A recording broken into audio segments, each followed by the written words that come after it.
Cheguei ao jantar de Natal com o braço direito engessado e pendurado numa tipóia improvisada. Minha cunhada Laura foi a primeira a me ver na porta e seu rosto ficou branco. Meu Deus, Beatriz, o que aconteceu com você? Respirei fundo, segurando minha bolsa com força. Logo vocês vão entender, respondi, entrando devagar. Foi quando vi meu filho Daniel na sala, ao lado da esposa dele, Camila. Ele olhou para o meu braço, deu aquele sorriso torto que eu conhecia tão bem e soltou bem alto. Minha esposa te deu uma lição, mãe. Você teve o que mereceu. O silêncio que caiu naquela sala foi ensurdecedor. Mas antes de continuar, confira se você já está inscrito no canal e escreva nos comentários. De onde você está assistindo este vídeo? Adoramos saber até onde nossas histórias estão chegando. Agora preciso voltar um pouco para explicar como cheguei até aquele ponto. Meu nome é Beatriz Santos. Tenho 59 anos e até 6 meses atrás, achava que tinha uma família normal. Não rica, mas estável. Eu trabalhava como enfermeira há 25 anos, criando meu filho sozinha, depois que meu marido Paulo morreu em um acidente de trabalho quando Daniel tinha apenas 8 anos. A morte de Paulo foi devastadora, mas trouxe uma coisa boa. Um seguro de vida generoso e uma indenização da empresa que somaram quase R$800 mil. Guardei esse dinheiro com todo cuidado durante anos. Paguei a faculdade do Daniel, comprei um apartamento pequeno, mas confortável, e ainda sobrou uma boa quantia que mantinha aplicada para a minha aposentadoria. Daniel se formou em administração e conheceu Camila na empresa onde trabalhava. Ela era bonita, simpática e parecia gostar muito dele. Foram noivos por 1 ano e casaram em uma cerimônia linda que eu paguei quase inteira. Na época, fiquei feliz em poder proporcionar aquilo para o meu filho. Afinal, ele era tudo o que eu tinha. Os problemas começaram sutilmente, como sempre acontece. 3 meses depois do casamento, Daniel me ligou dizendo que eles estavam com dificuldades financeiras. A empresa tinha atrasado o salário dele e precisavam de dinheiro para o aluguel. Emprestei R$5 mil sem pestanejar. 1 mês depois, foi a parcela do carro. Depois, uma emergência médica da Camila. Depois, uma oportunidade de investimento que não podia esperar. Em 6 meses, eu tinha emprestado quase R$50 mil. Toda vez que eu perguntava sobre quando receberiam de volta, Daniel mudava de assunto ou dizia que estava organizando as coisas. Camila sempre sorria e me agradecia por ser uma sogra tão compreensiva. O que realmente começou a me incomodar foi a forma como eles falavam do dinheiro. Não era como se estivessem pedindo emprestado. Era como se eu devesse aquilo a eles. Afinal, você tem tanto dinheiro guardado, Camila disse uma vez. E nós estamos construindo nosso futuro. É praticamente um investimento na sua própria família. Aquilo me deixou desconfortável, mas eu engoli seco e não disse nada. Ainda estava tentando ser a mãe compreensiva, a sogra legal que não criava problemas. Que idiota eu fui. A situação piorou quando eles começaram a me pressionar para morar com eles. Mãe, você mora sozinha naquele apartamento, Daniel insistia. A gente tem um quarto sobrando. Você economizaria dinheiro e poderíamos cuidar melhor de você. Cuidar de mim? Eu tinha 59 anos, trabalhava em turnos duplos no hospital e estava em perfeita forma física. Não precisava de ninguém cuidando de mim. Mas Daniel e Camila não desistiam. Fizeram toda uma campanha emocional sobre como seria bom termos mais tempo juntos. Como eu não deveria viver sozinha. Como eles se preocupavam comigo. Eventualmente, contra todos os meus instintos, concordei. Aluguei meu apartamento para um casal jovem e me mudei para a casa deles em março deste ano. Foi a pior decisão da minha vida. Logo nas primeiras semanas, percebi que algo estava errado. Eles não queriam que eu morasse com eles por afeto ou preocupação. Queriam ter acesso fácil ao meu dinheiro e controle sobre minha vida. Camila começou a vasculhar minha bolsa quando achava que eu não estava vendo. Daniel pedia minha senha do banco para ajudar a pagar contas online. Eles insistiam para que eu colocasse o nome de Daniel como procurador na minha conta, só por precaução. Eu recusava tudo educadamente, mas a tensão na casa crescia a cada dia. eles pararam de esconder a irritação. As conversas ficaram curtas e cheias de segundas intenções. Eu me sentia como uma intrusa na casa onde deveria ser bem-vinda. Foi em abril que descobri a verdade completa sobre o que estava acontecendo. Era uma tarde de domingo e eu tinha voltado mais cedo de uma visita à minha irmã. Entrei em casa e ouvi vozes vindo do quarto deles. A porta estava entreaberta e, sem querer, escutei a conversa. Sua mãe é uma egoísta, Camila dizia com uma voz cheia de raiva. Ela tem quase 800 mil reais guardados e fica nos fazendo implorar por migalhas. Eu sei, Daniel respondeu, mas ela é teimosa.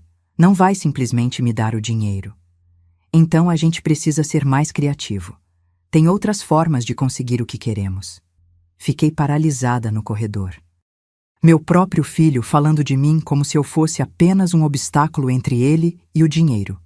Que tipo de formas? Daniel perguntou. Deixa comigo. Conheço gente que pode ajudar a gente a ter acesso legal ao dinheiro dela. Procuração, tutela, essas coisas. Mas para isso, ela precisa parecer incapaz de administrar as próprias finanças. E como a gente faz isso? Existem formas de documentar comportamento errático, esquecimentos, decisões ruins. Com os documentos certos, podemos conseguir controle total sobre o dinheiro dela. Senti meu estômago embrulhar. Minha nora estava planejando me fazer parecer louca para roubar meu dinheiro. E meu filho estava concordando com tudo. Subi silenciosamente para o meu quarto e tranquei a porta. Fiquei sentada na cama por horas, processando o que tinha ouvido. A Carmen da história original agiu de forma calculada e inteligente. Eu precisava fazer o mesmo. Nas semanas seguintes, comecei a observar tudo com mais atenção. Percebi que Camila estava tirando fotos da casa bagunçada depois de ela mesma ter espalhado coisas. Vi Daniel anotando esquecimentos que eu supostamente tinha, mas que eram completamente inventados. Eles estavam construindo um caso contra mim, e eu precisava me proteger. A primeira coisa que fiz foi ir até o banco em um dia de folga, sem avisar ninguém. Marquei uma reunião com a gerente, Márcia, que me conhecia há anos. Márcia, preciso da sua ajuda com algo delicado, comecei. Contei a ela o que tinha ouvido e minhas suspeitas. Márcia ficou visivelmente preocupada. Beatriz, isso é muito sério. Vamos revisar todas as suas movimentações financeiras dos últimos meses. O que descobrimos me deixou furiosa. Além dos empréstimos que eu sabia, havia pequenos saques regulares que eu não reconhecia. Daniel tinha minha senha antiga, aquela que eu usava há anos e nunca tinha mudado. Ele estava tirando 200, 300 reais toda semana. Somando tudo, Márcia calculou, foram quase 15 mil reais em saques não autorizados nos últimos 6 meses. 15 mil reais roubados diretamente da minha conta. Somados aos empréstimos não pagos, Daniel e Camila já tinham me tirado mais de 65 mil reais. O que você quer fazer? Márcia perguntou. Quero mudar todas as minhas senhas, cancelar qualquer acesso que eles possam ter e abrir uma nova conta em outro banco. E quero fazer isso agora, antes que eles percebam. Márcia concordou, e passamos as próximas 2 horas organizando tudo. Transferi quase todo o meu dinheiro para a nova conta, deixando apenas o suficiente para as contas mensais na antiga. Se Daniel verificasse, pareceria que eu simplesmente tinha gastado o dinheiro. Quando voltei para casa naquela tarde, me senti um pouco mais no controle da situação. Mas também sabia que isso era apenas o começo. Eles não desistiriam facilmente. E eu estava certa. Nas semanas seguintes, a pressão psicológica aumentou drasticamente. Camila começou a fazer comentários sobre minha memória na frente de outras pessoas. Beatriz, você já me perguntou isso 3 vezes hoje. Ela dizia alto quando tínhamos visitas, mesmo que fosse mentira. Daniel começou a sugerir que eu deveria parar de trabalhar. Mãe, você está ficando muito estressada. Talvez seja a hora de se aposentar e deixar a gente cuidar de você. Eu tinha 59 anos e estava no auge da minha capacidade profissional.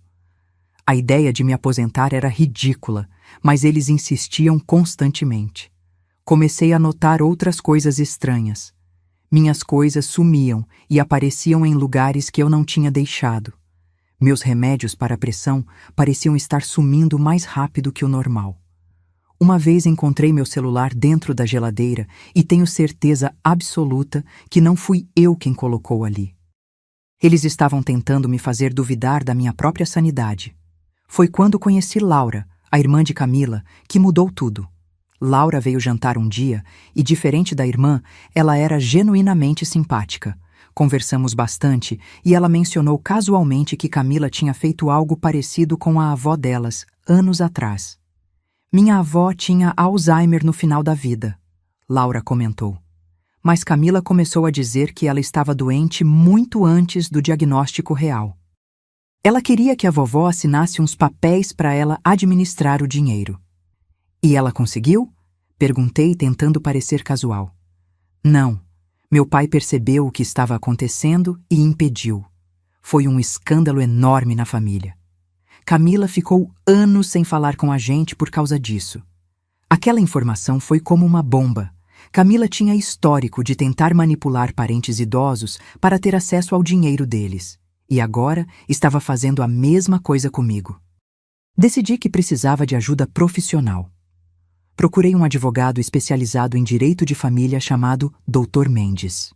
Mostrei a ele todas as provas que tinha, os extratos bancários com os saques não autorizados, as mensagens onde Daniel pedia dinheiro emprestado e contei sobre a conversa que tinha ouvido.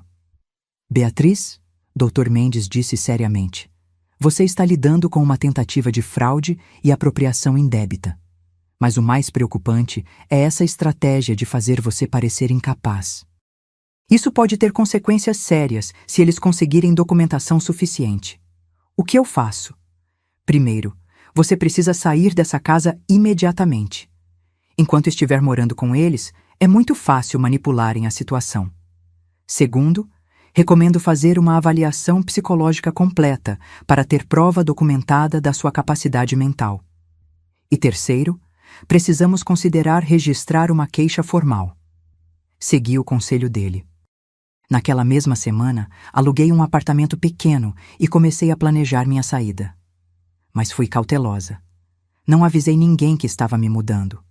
Fiz a avaliação psicológica com uma profissional indicada pelo Dr. Mendes.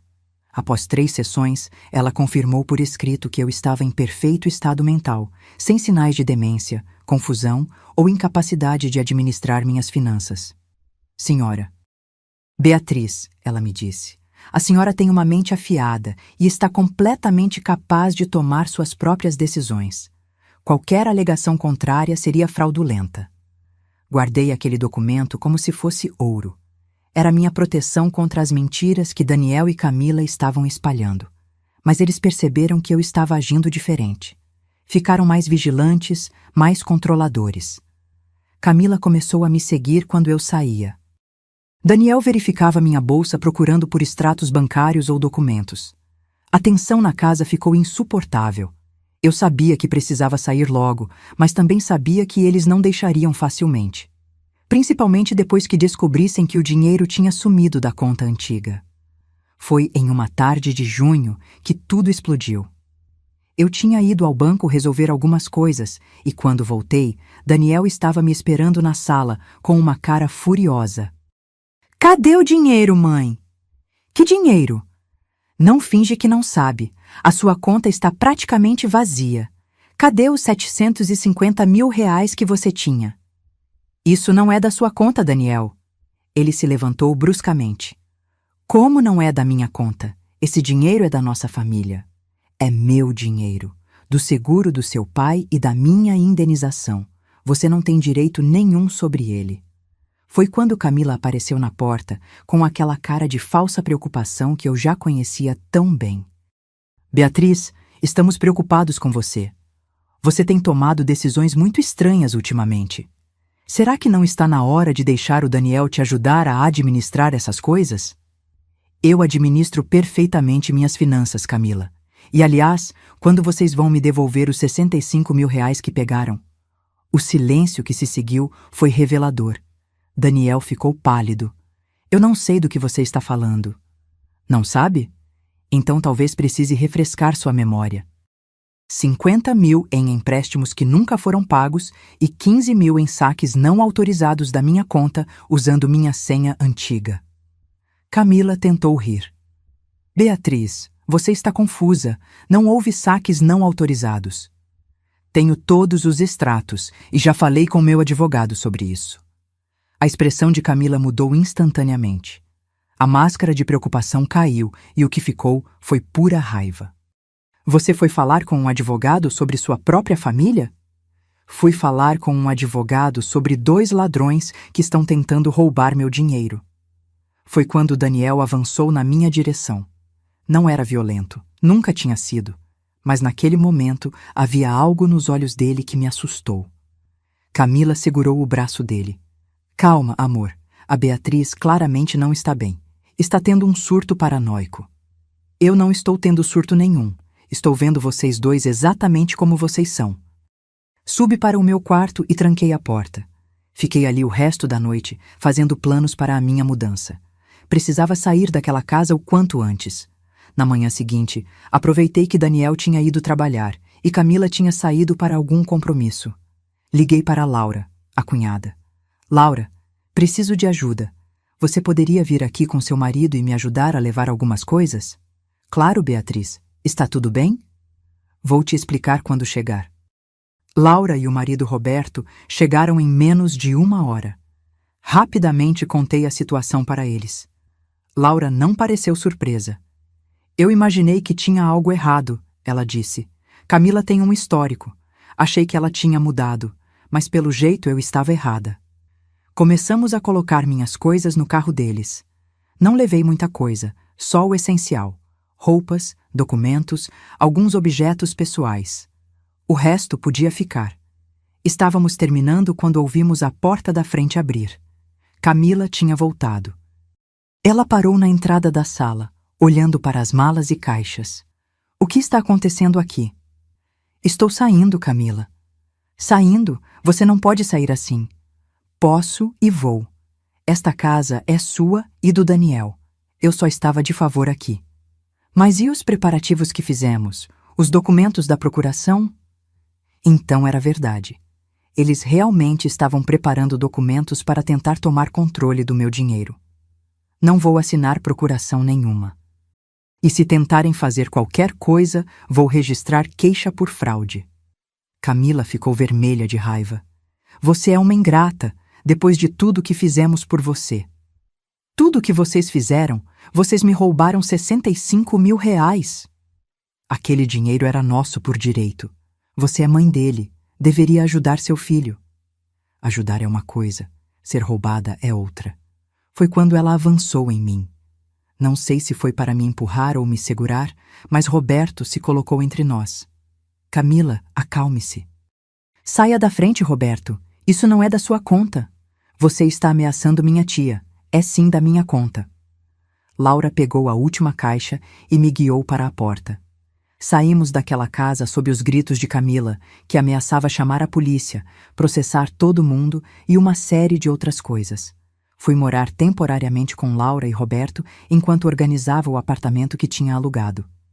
Eles foram incríveis comigo, me dando todo o suporte que eu precisava. Beatriz, Laura me disse um dia, você precisa saber de uma coisa. Camila não vai desistir fácil. Quando ela quer algo, vai até o fim. O que você quer dizer? Só tome cuidado. Ela pode tentar coisas piores. Não dei muita importância na época. Achei que Laura estava exagerando. Mas ela conhecia a irmã melhor do que eu. 2 semanas depois de sair da casa de Daniel, comecei a receber ligações estranhas. Números desconhecidos que, quando eu atendia, ficavam em silêncio e depois desligavam. Meu carro foi arranhado no estacionamento do hospital onde eu trabalhava. Alguém furou os 4 pneus. Recebi um e-mail anônimo com fotos minhas entrando e saindo do apartamento novo. A mensagem dizia apenas: estamos te observando. Fiquei assustada e liguei para o Dr. Mendes. Beatriz, isso é assédio e intimidação. Vamos registrar um boletim de ocorrência. Fomos até a delegacia e contamos tudo para a delegada responsável. Ela levou a situação a sério, especialmente quando mostrei as provas do roubo e das tentativas de manipulação. Senhora Beatriz, ela disse, vou abrir uma investigação. Mas a senhora precisa ter muito cuidado. Pessoas assim podem ser imprevisíveis quando sentem que estão perdendo o controle. Comecei a variar meu trajeto para o trabalho. Pedi para colegas me acompanharem até o carro. Instalei câmeras de segurança no apartamento novo. Eu estava me tornando paranoica? Talvez. Mas também estava viva e segura. Foi em julho que recebi uma notificação judicial. Daniel e Camila estavam me processando, alegando que eu tinha pegado emprestado R$ 100.000 deles e me recusava a pagar de volta. A audácia era impressionante. Eles tinham roubado de mim e agora estavam tentando virar o jogo, me acusando de ser a devedora. Dr. Mendes riu quando viu a notificação. Eles realmente acham que isso vai funcionar? Temos todos os extratos bancários provando exatamente o contrário. Mas por que fariam isso? Estratégia. Querem fazer você parecer a vilã da história. E também é uma forma de pressão psicológica. Preparamos nossa defesa com cuidado.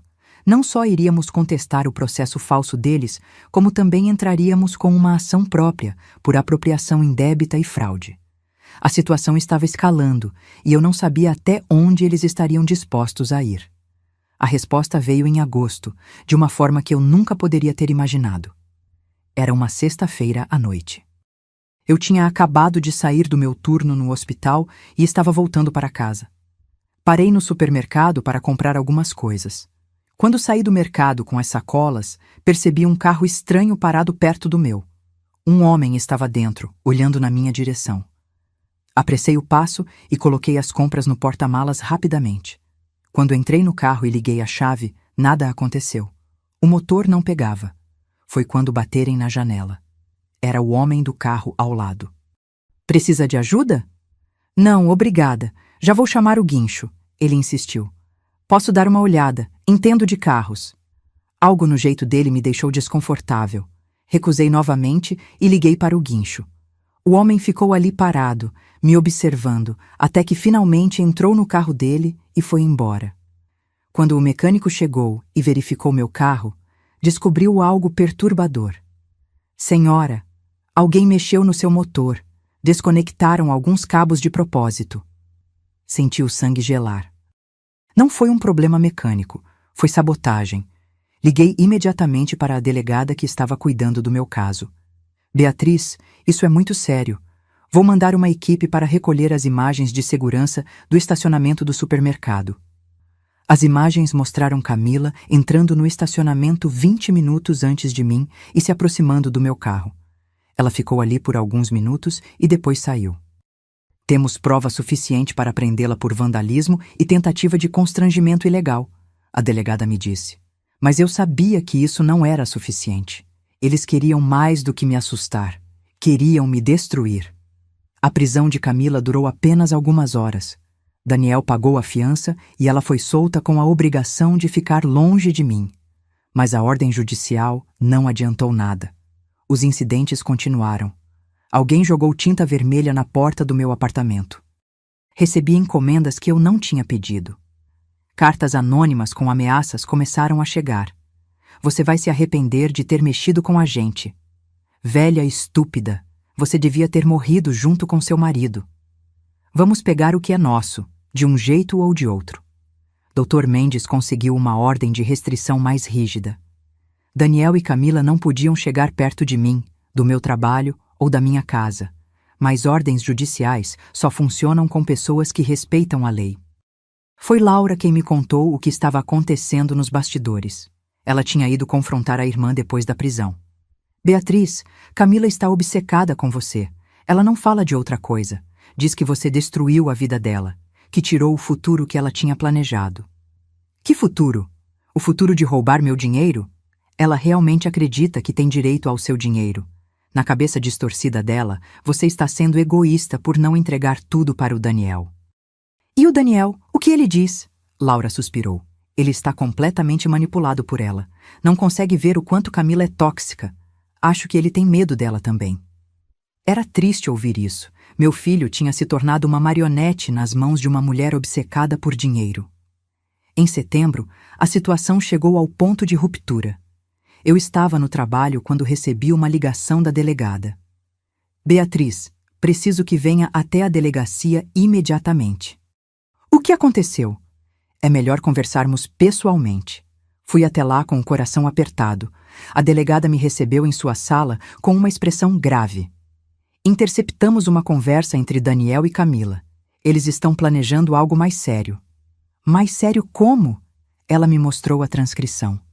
Meu estômago embrulhou enquanto eu lia. Camila sugeria que precisavam resolver o problema de forma definitiva. Daniel perguntava o que ela queria dizer. A resposta dela foi: às vezes, acidentes acontecem com pessoas mais velhas, especialmente quando elas moram sozinhas. Era uma ameaça velada de morte. Beatriz, a delegada disse, vamos providenciar proteção policial para você. Essa ameaça é muito específica e preocupante. Mas eles realmente fariam isso? Matar a própria mãe? A Camila? Sim, eu acredito que sim. Ela demonstra sinais claros de sociopatia. E infelizmente seu filho está tão envolvido com ela que pode acabar sendo cúmplice. Passei a ter um policial me acompanhando para todo lugar. Era constrangedor, mas necessário. Meus colegas no hospital ficaram sabendo da situação e todos foram muito solidários. Beatriz, fica aqui com a gente o tempo que precisar, minha chefe disse. Ninguém vai encostar um dedo em você enquanto estiver sob nosso teto. A solidariedade das pessoas foi reconfortante, mas também me fez perceber o quanto a situação tinha se tornado absurda. Eu estava sendo protegida por policiais porque meu próprio filho e minha nora queriam me fazer mal.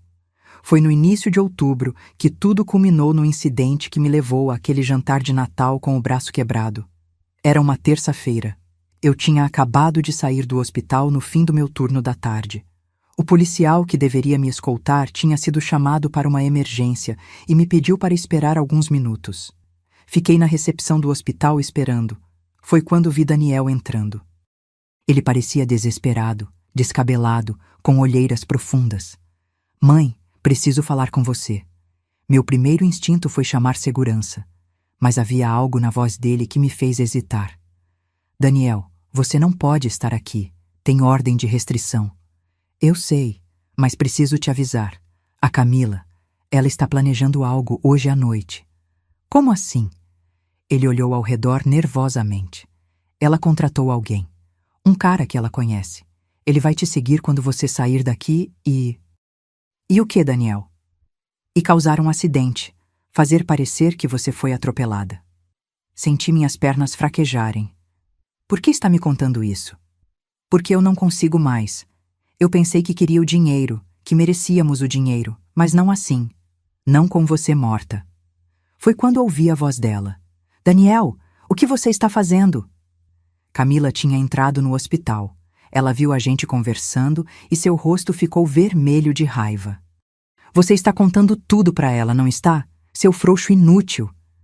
Daniel se virou para ela. Camila, isso já foi longe demais. Não posso deixar você machucar minha mãe. Sua mãe? Aquela mulher arruinou nossa vida.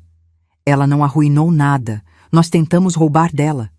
A discussão estava chamando atenção. Seguranças do hospital começaram a se aproximar. Foi quando Camila me viu tentando me afastar. Ela avançou na minha direção.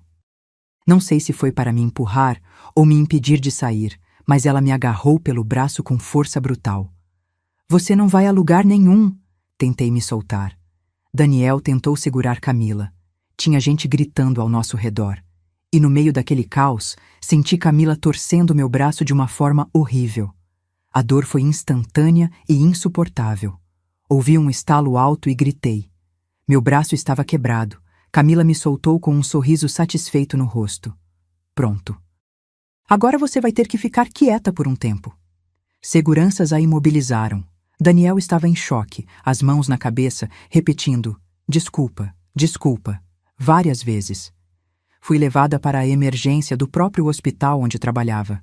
Meus colegas me atenderam com todo cuidado, mas a expressão de raiva nos rostos deles era visível. Todos sabiam quem tinha feito aquilo. O diagnóstico foi uma fratura completa no húmero, o osso do braço direito. Precisei de cirurgia para colocar pinos e depois fiquei com o braço engessado e imobilizado. A delegada chegou enquanto eu ainda estava na sala de recuperação. Beatriz, a Camila foi presa em flagrante por lesão corporal grave. Desta vez não vai ter fiança fácil. E o Daniel? Ele está prestando depoimento. Parece que finalmente decidiu cooperar e contar tudo sobre os planos dela. Fiquei 6 dias internada. Durante esse tempo, Daniel apareceu 3 vezes tentando falar comigo. Eu não quis vê-lo nas primeiras 2 vezes. Na terceira, finalmente aceitei. Ele entrou no quarto com uma aparência destruída. Tinha emagrecido, estava pálido e os olhos estavam vermelhos de tanto chorar. Mãe, eu não tenho palavras. Então não fale, só me escute. Ele se sentou e ficou olhando para o chão. Daniel, você é meu filho e eu te amo. Mas o que você fez, o que vocês 2 fizeram, é imperdoável. Você tentou roubar de mim, mentiu para mim, me ameaçou e ficou do lado de uma mulher que queria me matar. Eu sei. Camila quebrou meu braço na frente de dezenas de pessoas, e você sabe o que foi pior? Ver você ali, vendo tudo acontecer e não fazendo nada para me proteger até o último segundo. Eu estava com medo dela. Medo? Você é um homem adulto, Daniel, e permitiu que aquela mulher controlasse sua vida a ponto de virar contra sua própria mãe. Ele começou a chorar. Ela me manipulou desde o começo. Fez eu acreditar que você era o problema, que estava sendo egoísta. Fez eu sentir que tínhamos direito ao seu dinheiro porque você era nossa família. Família não faz isso, Daniel. Eu sei disso agora. E vou ter que viver o resto da vida sabendo que quase deixei ela te matar. Olhei para meu filho e vi algo que nunca tinha visto antes. Remorso genuíno. Não era o remorso de quem foi pego. Era o remorso de quem finalmente entendeu a gravidade do que tinha feito. O que vai acontecer agora? Ele perguntou. Agora você vai contar tudo para a polícia. Cada detalhe do que Camila planejou, das pessoas que ela contratou, de tudo. E depois vai aceitar as consequências dos seus atos. Vou ser preso? Provavelmente. E você merece. Ele assentiu lentamente. Merece mesmo. Daniel saiu do quarto e eu fiquei ali, olhando para o meu braço quebrado. Era uma dor física, sim, mas a dor emocional de ter sido traída pelo próprio filho era muito pior. Recebi alta do hospital 1 semana antes do Natal. Meu braço ainda estava engessado e doía muito, especialmente à noite. Os médicos disseram que a recuperação levaria pelo menos 3 meses. Laura e Roberto insistiram para eu passar o Natal com eles. A família inteira estaria lá. Os pais de Laura, alguns tios, primos, todos sabiam o que tinha acontecido e queriam demonstrar apoio. Beatriz, você é família agora, Laura me disse. E família de verdade não te machuca. Família de verdade te protege. Aquelas palavras me fizeram chorar. Durante anos eu tinha me sacrificado pelo Daniel, pensando que estava sendo uma boa mãe. Mas ele nunca tinha me protegido de nada. Tinha sido Laura, praticamente uma estranha, quem tinha me acolhido quando precisei. Nos dias que antecederam o Natal, os desdobramentos legais foram rápidos. Camila foi denunciada formalmente por lesão corporal grave, tentativa de extorsão, ameaça, vandalismo e associação criminosa. O Ministério Público pediu prisão preventiva e o juiz aceitou. Ela não sairia da cadeia tão cedo. Daniel foi acusado de apropriação indébita e fraude por causa do dinheiro que tinha roubado de mim. Como ele estava cooperando totalmente com as investigações, seu advogado conseguiu um acordo. Ele pagaria de volta todo o dinheiro roubado, faria serviços comunitários e ficaria em liberdade condicional. Não era uma punição severa, mas eu também não queria ver meu filho na prisão. Queria que ele aprendesse, que mudasse, que se tornasse uma pessoa melhor. Mãe, ele me ligou alguns dias antes do Natal. Estou vendendo tudo o que tenho para juntar o dinheiro que te devo. O carro, os eletrônicos, tudo. Já consegui quase 40 mil reais. E os outros 25 mil? Vou parcelar com o salário. Vou levar uns 2 anos, mas vou pagar tudo. Havia sinceridade na voz dele. Pela primeira vez em meses, achei que talvez ainda houvesse esperança para o Daniel. Onde você está morando? Perguntei. Aluguei um quarto numa pensão. É pequeno, mas é o que posso pagar agora. O apartamento luxuoso, o carro esportivo, a vida de aparências, tudo tinha ido embora. E talvez isso fosse exatamente o que ele precisava. Daniel, você vai passar o Natal sozinho? Sim, não tenho mais ninguém. A parte de mim sentiu pena, mas a parte mais forte, a parte que tinha aprendido a se proteger, sabia que ele precisava enfrentar as consequências das escolhas dele. Talvez no próximo ano as coisas sejam diferentes. Foi tudo o que consegui dizer. Chegou o dia do Natal. Laura tinha preparado uma ceia linda. A casa estava decorada com luzes, tinha uma árvore enorme na sala e o cheiro de comida deliciosa vinha da cozinha. Eu cheguei com meu braço engessado, usando uma roupa simples que Laura tinha me ajudado a vestir. Estava nervosa. Não sabia como seria estar em uma reunião de família depois de tudo o que tinha acontecido com a minha própria família. Mas fui recebida com abraços calorosos. Todos me trataram com um carinho genuíno que me fez perceber o quanto tinha faltado isso na minha vida recentemente. O pai de Laura, Sr. Alberto, um senhor de uns 70 anos, me puxou para um canto durante o jantar. Beatriz, quero te dizer uma coisa. O que aconteceu com você não foi culpa sua. Camila sempre foi problemática. Desde criança, ela tinha uma obsessão com dinheiro e status que a gente nunca conseguiu corrigir. O senhor sabia que ela era assim? Sabíamos que ela era difícil, mas nunca imaginamos que chegaria a esse ponto. Nos afastamos dela há anos por causa do comportamento dela. Laura é a única que ainda tentava manter contato. Por quê? Porque Laura tem um coração bom demais. Sempre achou que a irmã podia mudar. Mas gente como Camila não muda. Ela só fica mais perigosa. Aquelas palavras me fizeram refletir sobre quantos sinais eu tinha ignorado. Quantas vezes Camila tinha demonstrado quem realmente era e eu tinha escolhido não ver? Durante o jantar, a conversa fluiu naturalmente. Falamos de tudo: trabalho, filmes, planos para o ano novo. Ninguém mencionou o incidente diretamente, mas todos demonstravam cuidado comigo. Foi quando a campainha tocou. Laura foi atender. Ouvi vozes na porta, uma discussão baixa. Depois Laura voltou com uma expressão estranha no rosto. Beatriz, é o Daniel. Ele quer falar com você. Meu coração acelerou. Ele está aqui? Está na porta. Disse que só quer te entregar uma coisa. Fui até a entrada, acompanhada por Laura e Roberto. Daniel estava ali, parado no frio, segurando um envelope. Mãe, desculpa aparecer assim, mas eu precisava te dar isso hoje. Peguei o envelope. Dentro havia um cheque de R$ 40.000 e uma carta manuscrita. É tudo que consegui juntar até agora, ele disse. E a carta? São coisas que eu preciso que você saiba. Olhei para ele.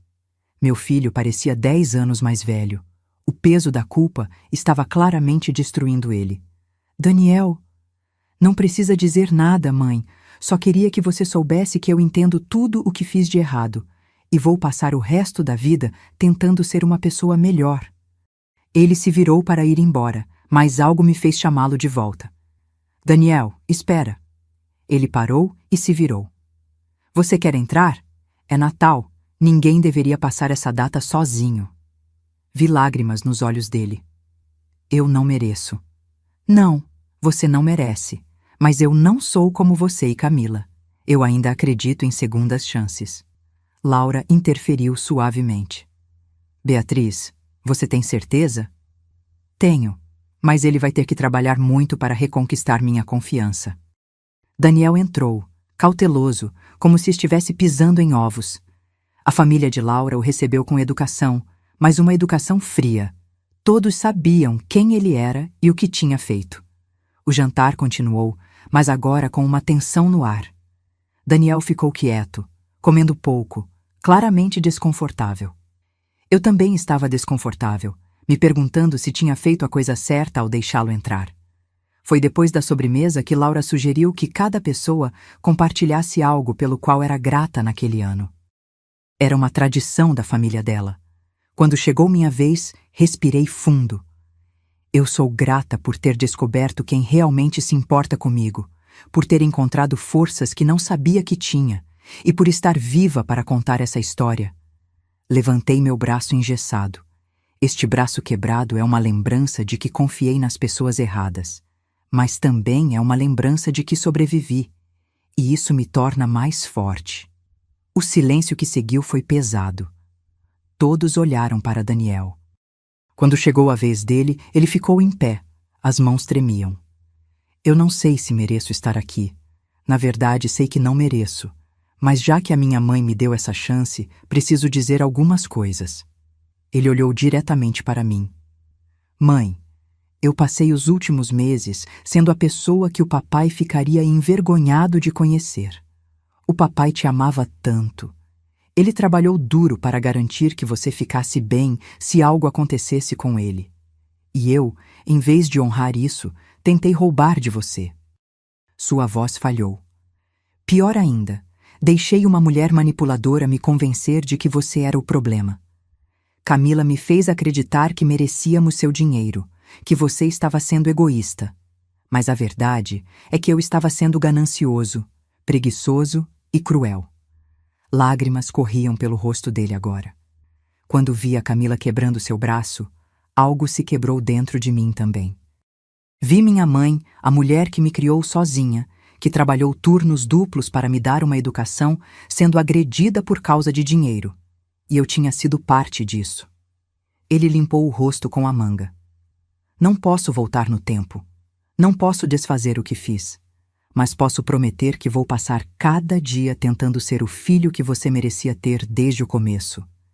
E se levar o resto da minha vida, eu vou provar que posso mudar. Daniel se sentou, completamente quebrado emocionalmente. A sala estava em silêncio absoluto. Foi Roberto quem falou primeiro. Reconhecer os erros é o primeiro passo, mas palavras são fáceis, Daniel. O que você vai fazer diferente? Tudo, Daniel respondeu. Já comecei a fazer terapia. Estou trabalhando 2 empregos para pagar de volta o dinheiro que roubei. Cortei contato com qualquer pessoa que tenha ligação com a Camila. E mais importante, vou respeitar os limites da minha mãe. Se ela quiser que eu fique longe, vou ficar.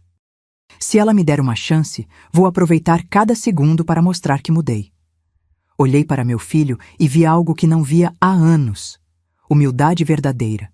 Não era a manipulação emocional que Camila usava, era remorso genuíno.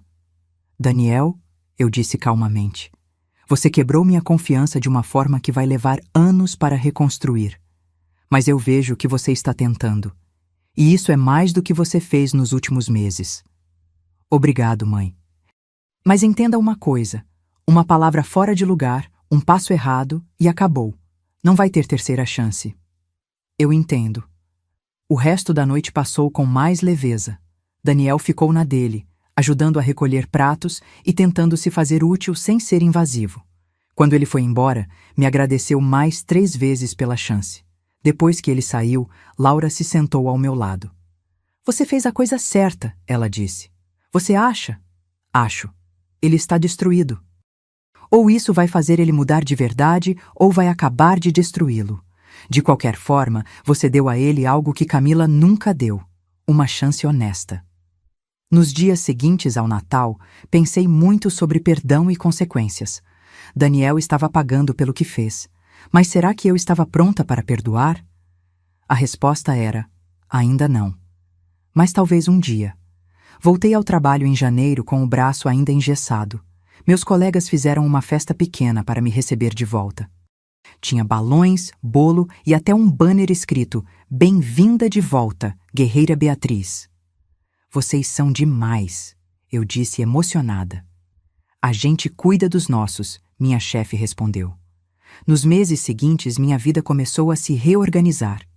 O processo contra Camila avançava rapidamente. Ela foi condenada a 6 anos de prisão por lesão corporal grave, mais outros 3 por tentativa de extorsão e associação criminosa. 9 anos no total. Ela não sairia tão cedo.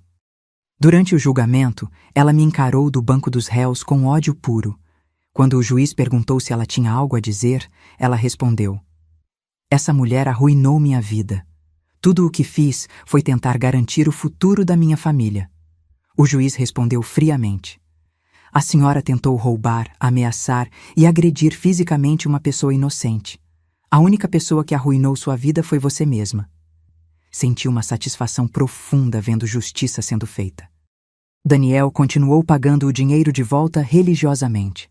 A cada mês, depositava o que podia. Também continuava em terapia e, de vez em quando, me mandava mensagens curtas. Bom dia, mãe. Espero que esteja bem. Feliz aniversário, mãe. Te amo. Eu respondia brevemente, mantendo distância, mas não cortando contato completamente. Meu braço sarou em abril. A fisioterapia foi dolorosa, mas necessária. No dia que tiraram o gesso, olhei para meu braço e vi as cicatrizes da cirurgia. Eram marcas permanentes do que tinha acontecido, mas também eram marcas de sobrevivência. Com o braço curado, senti que podia finalmente começar a reconstruir minha vida de verdade. Tinha passado meses, no modo sobrevivência, apenas reagindo aos ataques e me protegendo. Agora era a hora de viver novamente. A primeira coisa que fiz foi procurar uma terapeuta. Depois de tudo o que tinha acontecido, sabia que precisava processar o trauma adequadamente. Doutora. Helena era uma mulher na casa dos 60, com um jeito calmo que me fazia sentir segura. Nas primeiras sessões, apenas chorei. Chorei pela traição, pela dor, pela perda da família que eu achava que tinha.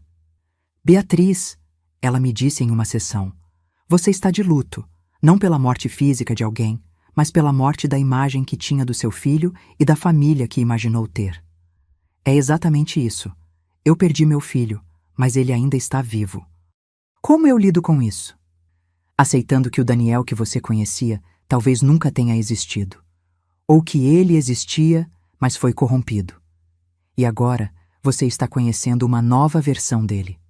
Cabe a você decidir se quer ter essa pessoa na sua vida. Aquelas sessões me ajudaram a entender que eu não era culpada.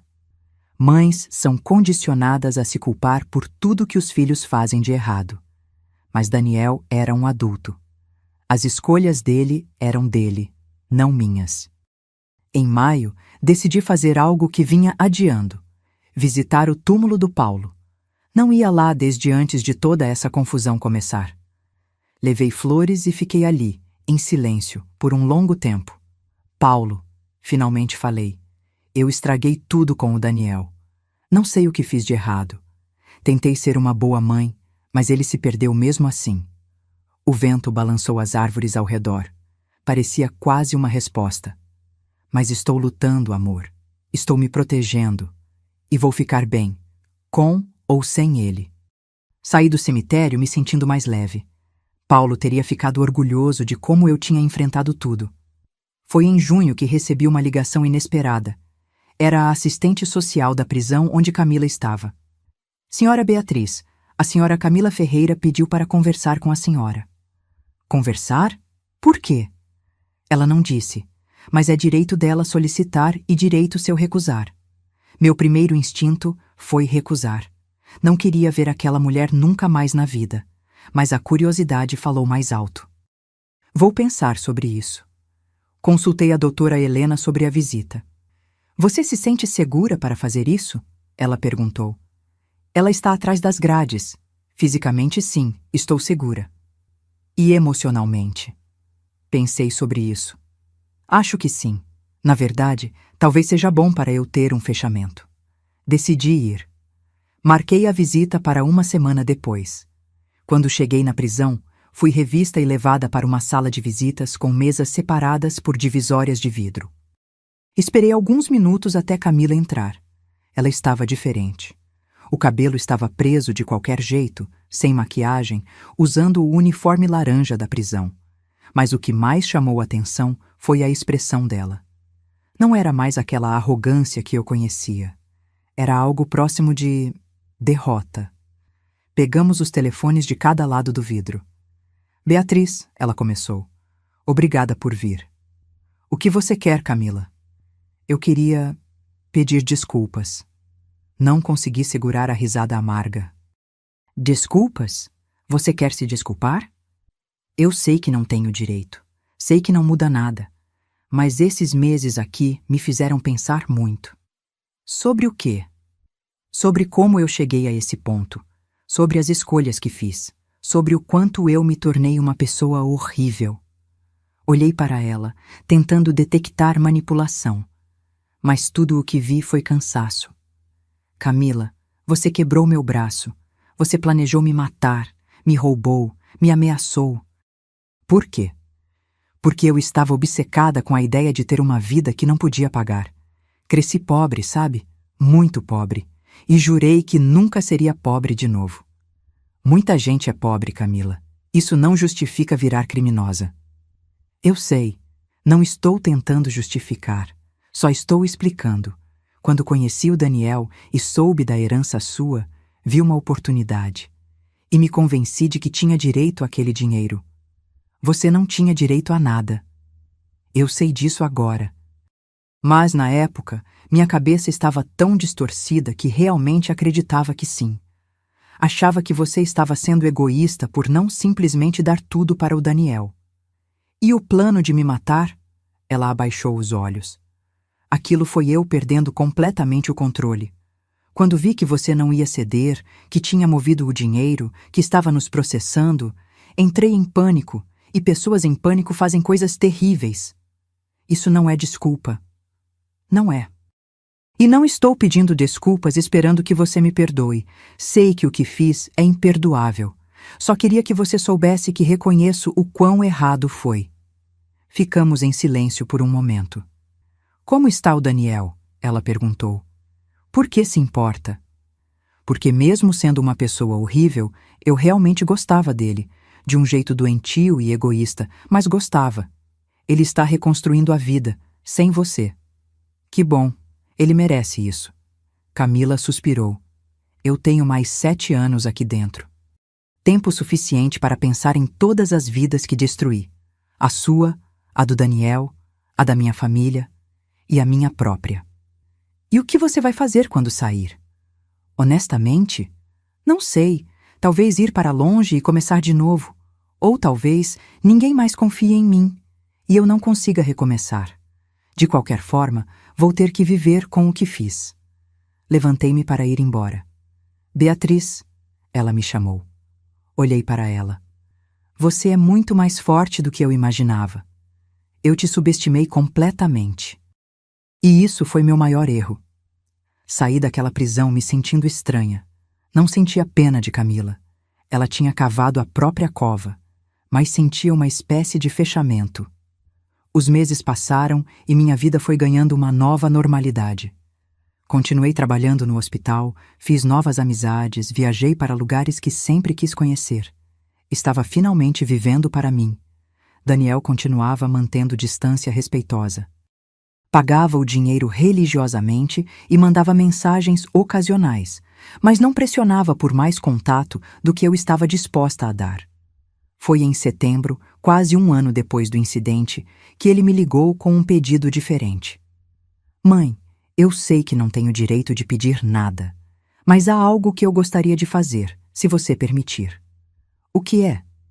Queria te levar para jantar, não para pedir nada ou tentar me redimir, apenas para passar tempo com você, como filho e mãe, sem toda essa bagagem. Pensei sobre isso. Doutora Helena tinha me dito que reconstruir confiança exigia pequenos passos. Talvez esse fosse um pequeno passo. Tudo bem, mas em um lugar público e por não mais de 2 horas. Claro, o que você quiser. Nos encontramos em um restaurante no centro da cidade. Daniel chegou antes de mim e já estava sentado quando entrei. Ele se levantou imediatamente. Mãe, obrigado por vir. Nos sentamos e ficou aquele silêncio desconfortável inicial. Como está o trabalho? Ele finalmente perguntou. Bem, cansativo, mas bem. E os seus? Também. Ainda estou nos 2 empregos. É puxado, mas preciso terminar de te pagar. Você já pagou mais da metade.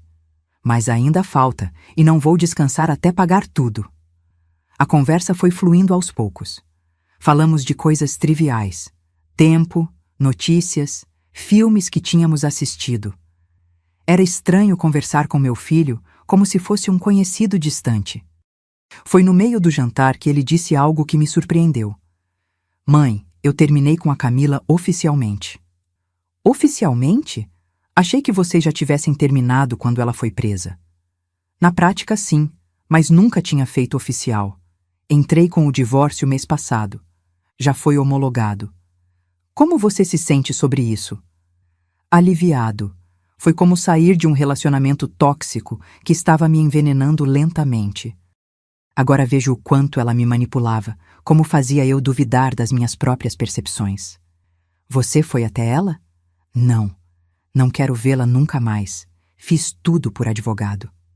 Terminamos o jantar sem nenhum grande momento dramático. Foi apenas um jantar normal entre mãe e filho, e talvez fosse exatamente disso que precisávamos. Quando nos despedimos na porta do restaurante, Daniel hesitou antes de ir embora. Mãe, eu sei que ainda tenho muito a provar. Mas obrigado por me dar essas pequenas chances. Significam mais do que você imagina. Apenas não me decepcione de novo, Daniel. Não vou, prometo. Nas semanas seguintes, começamos a ter esses jantares mensalmente. Não era uma reconciliação completa, mas era um começo. Em outubro, Daniel me ligou animado. Mãe, consegui um emprego melhor.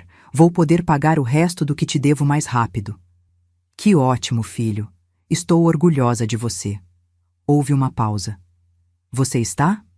Estou. Orgulhosa do esforço que está fazendo para mudar de verdade. Ouvi a voz dele falhar. Obrigado, mãe.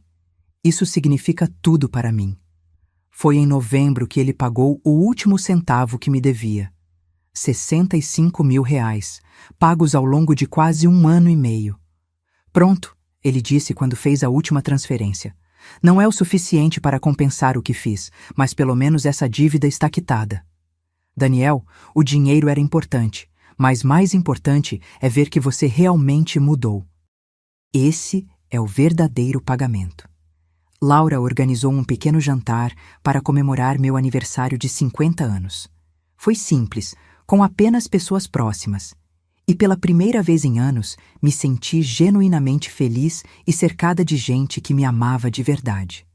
Daniel apareceu com um presente pequeno, um porta-retratos com uma foto nossa de quando ele era criança.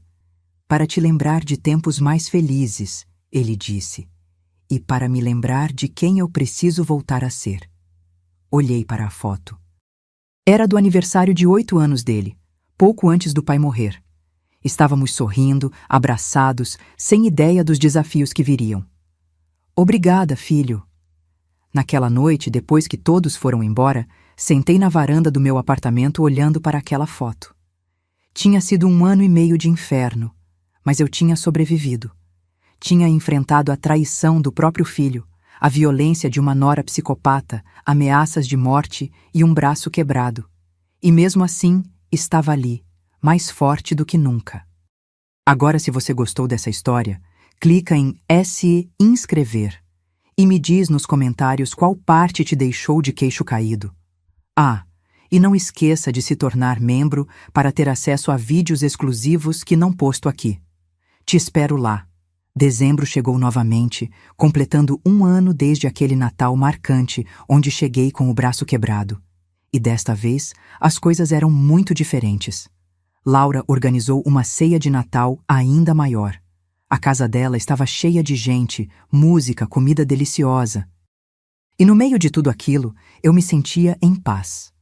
Daniel estava lá também, mas agora como alguém que tinha conquistado seu espaço de volta lentamente. Não era mais o filho que me traiu. Era alguém novo, alguém que estava tentando ser melhor. Durante o jantar, o pai de Laura levantou um brinde. Quero fazer um brinde a Beatriz, uma mulher que nos ensinou que força não vem de músculos, mas de caráter. Que sobreviver não é apenas continuar vivo, mas escolher viver bem, apesar de tudo. Todos brindaram. Senti lágrimas nos olhos, mas eram lágrimas boas. Depois do jantar, Daniel me puxou para um canto. Mãe, tem uma coisa que eu nunca te contei sobre aquele dia no hospital. Que dia? O dia que a Camila quebrou seu braço. Quando vi ela fazendo aquilo, Algo dentro de mim acordou. Foi como se eu finalmente enxergasse com claridade pela primeira vez em anos. O que você viu? Vi minha mãe sendo atacada por causa da ganância que eu tinha alimentado. Vi a mulher que trabalhou a vida inteira para me dar tudo sendo agredida por dinheiro. E percebi que eu tinha me tornado exatamente o tipo de pessoa que o papai odiaria. Ele respirou fundo. Naquela noite, depois que você foi internada, fui para casa e li todas as cartas que o papai tinha escrito para você antes de morrer. Você guardava numa caixa no armário. Lembra? Lembro. Numa delas, ele escrevia sobre mim. Dizia que esperava que eu crescesse para ser um homem de caráter, que protegesse você quando ele não estivesse mais aqui. E eu tinha feito exatamente o oposto. Tinha me aliado a alguém que queria te destruir. As lágrimas escorriam pelo rosto dele agora. Foi naquele momento que decidi que, mesmo que você nunca me perdoasse, eu ia passar o resto da vida tentando ser o homem que o papai esperava que eu fosse. Segurei a mão dele. Daniel, você errou. Errou muito. Mas também teve a coragem de reconhecer e mudar. Isso conta. Você me perdoa, mãe? Pensei cuidadosamente antes de responder. Perdão não é algo que acontece de uma vez só. É um processo. Mas posso dizer que estou no caminho e que estou orgulhosa da pessoa que você está se tornando. Ele me abraçou. E dessa vez não senti medo ou desconfiança. Senti apenas um filho abraçando sua mãe. Quando voltamos para a sala, Laura tinha colocado uma música suave e as pessoas conversavam em grupos pequenos. Me sentei no sofá, observando tudo aquilo, e percebi algo importante. Eu tinha perdido a família que achava que tinha, mas tinha ganhado uma família escolhida. Laura e Roberto, que me acolheram quando precisei. Os colegas do hospital, que me protegeram. Doutora Helena, que me ajudou a processar tudo. E até mesmo Daniel, que estava lutando para merecer uma segunda chance. Família não é só sangue. Família é escolha, lealdade, respeito. No final da noite, quando todos estavam indo embora, Roberto me puxou para um abraço. Beatriz, você é a pessoa mais corajosa que conheço. Eu só fiz o que tinha que fazer. Não, você fez muito mais. Você se defendeu, lutou pelos seus direitos e ainda assim conseguiu manter compaixão. Isso é raro. Aquelas palavras ficaram comigo. Nos meses seguintes, minha vida continuou se estabilizando. Voltei a pintar, um hobby que tinha abandonado há anos. Comecei a fazer aulas de dança. Viajei para a praia e passei uma semana inteira sem pensar em nada além de descanso. Daniel e eu nos encontrávamos regularmente agora. Não era a relação que tínhamos antes. Aquela inocência tinha se perdido para sempre. Mas era algo novo, algo construído em bases mais honestas. Ele conheceu uma mulher nova, Amanda, que trabalhava no mesmo escritório que ele. Era diferente de Camila em todos os sentidos. Simples, honesta, trabalhadora. Mãe, queria que você conhecesse ela, Daniel me disse um dia. Tem certeza? Não é cedo demais? Amanda sabe de tudo. Contei toda a história para ela. Ela disse que todos merecem uma segunda chance se realmente estiverem tentando mudar. Conheci Amanda num almoço casual. Ela era tímida, mas genuína. Não tinha aquele ar calculista da Camila. E o mais importante, ela trabalhava e sustentava a própria vida. Senhora Beatriz, ela me disse, o Daniel me contou tudo sobre o que aconteceu. Só quero que saiba que respeito completamente os limites que a senhora estabelecer. Obrigada, Amanda, e pode me chamar apenas de Beatriz. Ver meu filho com alguém decente me deu esperança de que ele realmente tinha mudado. Foi em março, 2 anos depois do incidente, que recebi uma carta da prisão. Era de Camila. Beatriz, sei que você não tem obrigação de ler isso, mas queria te contar que vou ser liberada mais cedo por bom comportamento. Ainda vou ficar mais 2 anos aqui, mas depois vou sair. Não se preocupe, não vou procurar você, o Daniel ou qualquer pessoa da família. Vou para outro estado, começar de novo longe de tudo. Usei esse tempo aqui para fazer terapia e enfrentar meus demônios. Descobri que tenho transtorno de personalidade que nunca foi tratado. Isso não justifica o que fiz, mas explica parte do meu comportamento. Queria que você soubesse que sinto muito, de verdade, e que espero que você tenha encontrado paz. Camila. Mostrei a carta para a doutora Helena. Como você se sente sobre isso? Ela perguntou. Indiferente. O que ela faz com a vida dela não me afeta mais. Isso é crescimento, Beatriz. Você chegou a um ponto onde ela não tem mais poder sobre você. E era verdade. Camila tinha sido um tornado na minha vida, destruindo tudo no caminho. Mas eu tinha reconstruído. E o que construí era mais forte do que o que tinha antes. Hoje, aos 51 anos, tenho uma vida que nunca imaginei ter. Não é perfeita, ainda tenho pesadelos ocasionais, ainda olho por cima do ombro às vezes. Mas é minha vida, nos meus termos. Daniel está noivo da Amanda. Ele me pediu permissão antes de propor casamento, o que me tocou profundamente. Mãe, dessa vez quero fazer tudo certo, e não vou cometer os mesmos erros. Tem minha bênção, filho, mas lembre-se, casamento é sobre parceria, não sobre dinheiro. Eu sei disso agora. O casamento está marcado para junho. Vou estar lá, não como a mãe ingênua que paga por tudo e é explorada, mas como a mãe que estabelece limites saudáveis e exige respeito. Reflito muito sobre tudo o que aconteceu, sobre como quase perdi tudo, meu dinheiro, minha segurança, minha vida, sobre como meu próprio filho me traiu de forma tão profunda. Mas também penso em como descobri forças que não sabia que tinha, como aprendi a me defender, a dizer não, a colocar meus limites, como encontrei pessoas que realmente se importam comigo. Aquele braço quebrado deixou cicatrizes. Quando olho para elas, não vejo fraqueza. Vejo sobrevivência. Vejo luta. Vejo vitória. Laura diz que deveria escrever um livro sobre tudo isso. Sua história pode ajudar outras pessoas, ela insiste. Talvez eu escreva. Talvez outras mulheres precisem ouvir que é possível se defender, mesmo quando é contra a própria família. Que você não precisa aceitar abuso só porque vem de gente que deveria te amar. Hoje de manhã, acordei e fiz meu café tranquilamente. Sentei na varanda do meu apartamento, aquele que aluguei com meu próprio dinheiro, que ninguém pode tirar de mim, e observei o sol nascendo. Meu celular tocou. Era Daniel. Bom dia, mãe. Só ligando para desejar um ótimo dia. Bom dia, filho. Para você também. Mãe? Sim? Obrigado por não ter desistido de mim. Você me deu motivos para não desistir. Continue assim. Desliguei o telefone e sorri. Não era a vida que eu tinha planejado. Não era a família que imaginei ter. Mas era real, era honesta e era minha. Se alguém me perguntasse hoje o que aprendi com tudo isso, eu diria: aprendi que ser gentil não significa ser fraca. Aprendi que perdoar não significa esquecer. Aprendi que família verdadeira é aquela que te respeita, não aquela que te explora.